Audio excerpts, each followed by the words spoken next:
Hi, and I'm from the Australian National University. This is my presentation, Seenomaly, vision-based linting of GUI animation effects against the design don't guidelines. Mobile platforms provide GUI animation guidelines for developers such as Google Material Design. Here are examples which is about how to reveal information using card. It says expand the card to reveal information, but don't flip over to reveal information. Another example is about a bottom sheet. It says use a visible screen with model bottom sheet to inform users they cannot interact with the rest of the screen. These guidelines makes GUI more appealing and more usable for users. However, guideline documentation has so many rules, which means it's impossible for developers to remember all of them. So in this work, we plan to design a tool to automatically validate the GUI animation against the design don't guidelines. Here are examples from Google Material Design, and if we just extract feature using CNN that is pre-trained on ImageNet, we can see the examples are distributed randomly on this feature space because CNN only considers the pixel level features.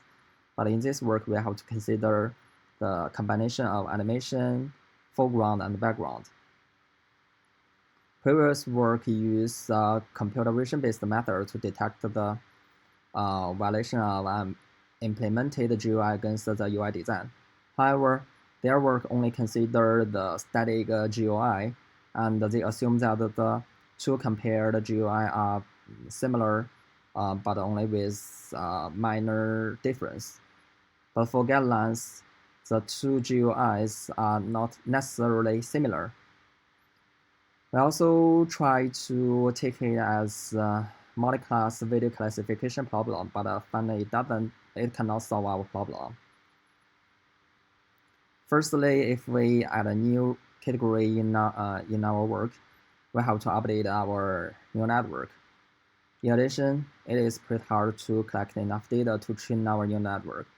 So we propose an unsupervised learning method to conduct the GUI animation linting problem. We firstly use unlabeled GUI animations to train vision-based GUI animation feature extractor to extract spatial temporal feature. After training, we use the trained feature extractor to map a few typical GUI animations into a dense vector feature space.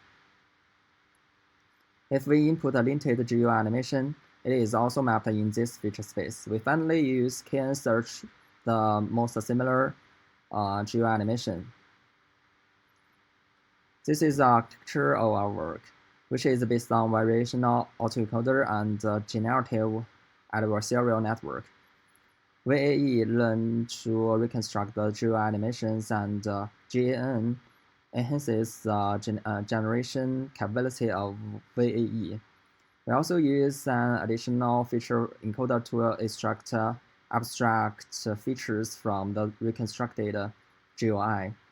After training, we use the encoder and the additional feature encoder to extract features from GUI animations.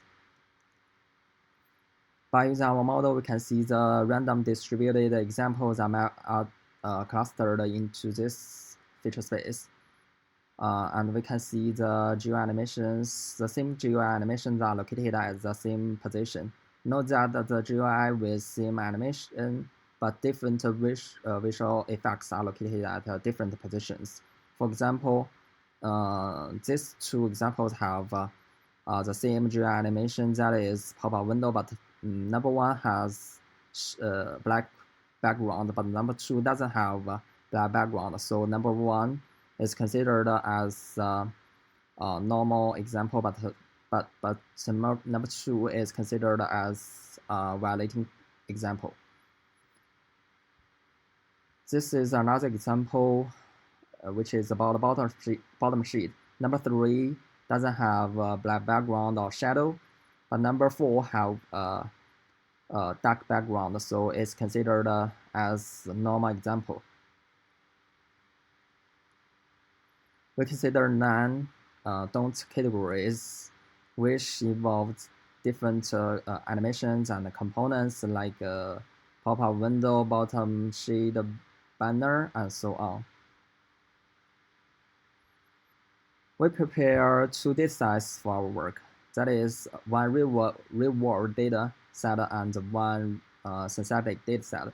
The real-world dataset is from websites such as blogs, Google Material Design, and so on. And we totally have over 90,000 examples for training our network.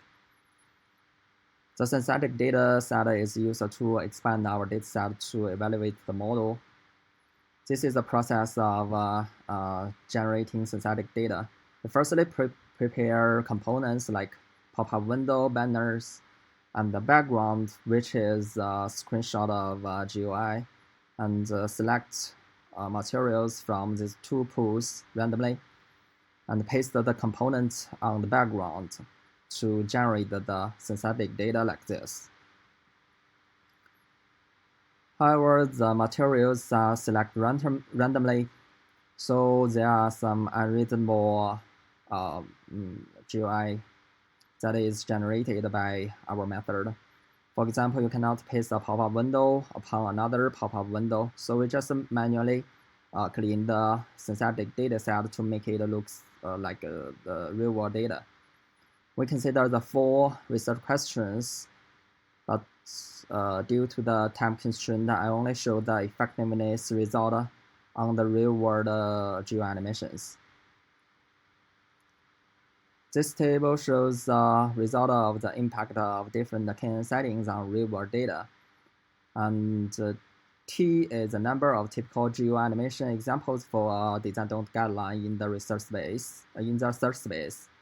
And K is the number of nearest neighbors that vote for the design-don't guideline violated by the limited GUI animation. You can see increasing T can increase classification performance, which means more GUI examples in the feature space, the more comprehensive the feature space becomes. Increasing K will lead to more noise, but increasing T will mitigate this effect.